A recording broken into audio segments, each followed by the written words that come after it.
That's right. And as we work through the construction of the MOC module, those will definitely be. It's already in some of the questions that have already been created.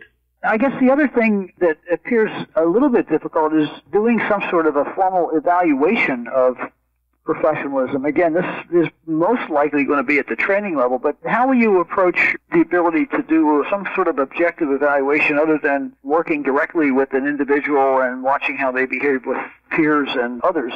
Is there an exam? Is there a behavioral quiz? Do we get sample patients who try to provoke bad professionalism? How will we do this to assess the outcome of some of our training? Well, that's one of the chapters in the book that I mentioned has to do with assessing professionalism, and I think as we refer to that and look at it, there's several tools that are available that could be used by individual training directors to apply to their fellows that are very helpful in that regard. Good. So there are some objective tools that we can use. I think that's important for everybody, particularly important for those that are involved in training the next generation of cardiologists. And I think what I've gotten from listening to you and Pat and reading a little bit is that we're beyond assuming that professionalism is an intrinsic behavior that we should already have before we come to medicine. We're beyond that, and the fact is this is a trainable behavior that should be built into our curricula, and I guess everybody needs to begin to understand that they should be doing something to learn a little more of the formalities of professionalism to be sure we're all following the proper guidance for this.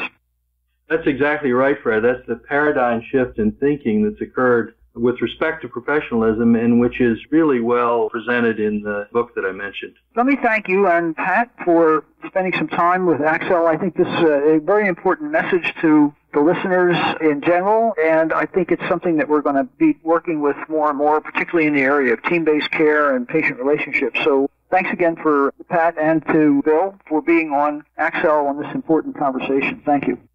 Thank you, Fred. Thank you for the opportunity.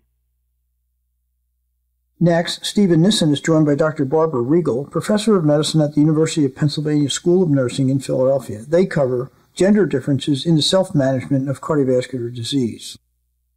Barbara, this has been a hot topic, the whole issue of women versus men and heart disease, and it's obviously something you're very interested in. What are you going to tell the audience here at the American Heart Association? Well, thanks for inviting me to talk about this issue. I do think that gender differences are always a hot topic and something that we men and women always really love to chat about. This particular topic for this talk is a particularly challenging one. There have been times in the last month or so that I wished I had said no, because it was really difficult to prepare this presentation. But basically what I've done is look at the issues theoretically in the areas of self-care maintenance, self-care monitoring, and self-care management, which is basically lingo for healthy behaviors, symptom monitoring, and symptom treatment, and found very few gender differences. Well, that's really fascinating because it's become politically correct to spend a lot of time, with the whole red dress campaign and all this to talk about how women are different. And I hear this all the time, when I go out and give lectures to lay audiences, everybody's now heard this message. But the thing that maybe surprises me the most is the fact that there's not differences in sort of healthy behavior, sort of self-management. I've always thought that women maybe were a little more attentive to that than men. But the research doesn't show that. The research really is not strong in that area. If you look actually even in the Heart and Stroke Facts for 2014, and there are some wonderful graphs on healthy behaviors, men and women compared. And you can see that women have a bit more obesity, men have a bit more hypertension, men are a little bit more physically active, not big differences in our cholesterol levels. There's nothing stunningly different. Neither one of us are eating the fabulous healthy diet. There are not stunning differences in health behavior between men and women. So what about when it comes to recognition of symptoms? And obviously one of the key issues is, are people recognizing when they're developing a disease and seeking treatment? What is your research showing? This is such an interesting issue. There has been a lot of research conducted in recent years about differences in symptom presentation between men and women. There are some subtle differences in these patterns. in that women still present with chest pain, men present with chest pain. Women are more likely to present with some other symptoms as well. But I think the real take-home message from all of this is that for men and women, we were wrong, we clinicians wrong years ago when we were saying, now if you feel like there's an elephant sitting on your chest, you really ought to go to the emergency department, because in reality, neither men or women can always fit into that particular box. There are a whole group of symptoms that are symptoms of an ischemic event. Yeah. And the classical symptoms, yeah, sure, some people have them, Sure. but let's talk about the others. And, obviously, there's also an age-related difference here, too, isn't there? There is definitely an age-related difference. After preparing this presentation and reading a whole lot, I really found myself coming to the conclusion that this is really not a gender issue per se, but it's a gender-age issue that we probably are really seeing. And because women tend to be just a little bit older when they present with heart disease, they may be a little bit more in that older age category. Yeah. Perhaps that's really the bigger driver here. I think it really is. And there have been a few studies that have looked at women postmenopausal and perimenopausal, and you see a very different symptom pattern.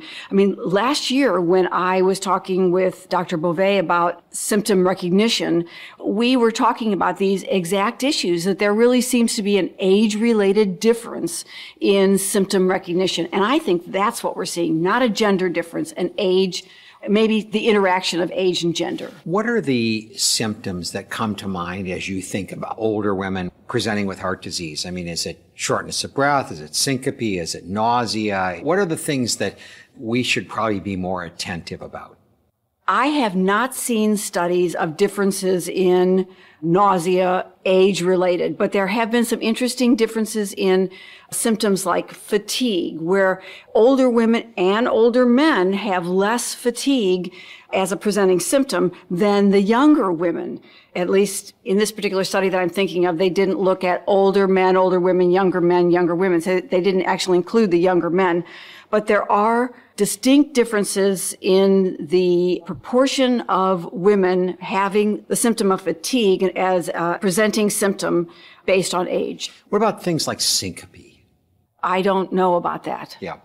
The reason I ask that is it's been an observation that many clinicians have suggested to me that older patients will sometimes present with MI with syncope, and I just wondered if there was any literature on syncope as a presenting symptom in women. Oh, what an interesting question. I haven't seen it. And then what about the likelihood that women with these symptoms are going to present to the hospital? We've heard that, for example, women present later and so on. Does your research support that?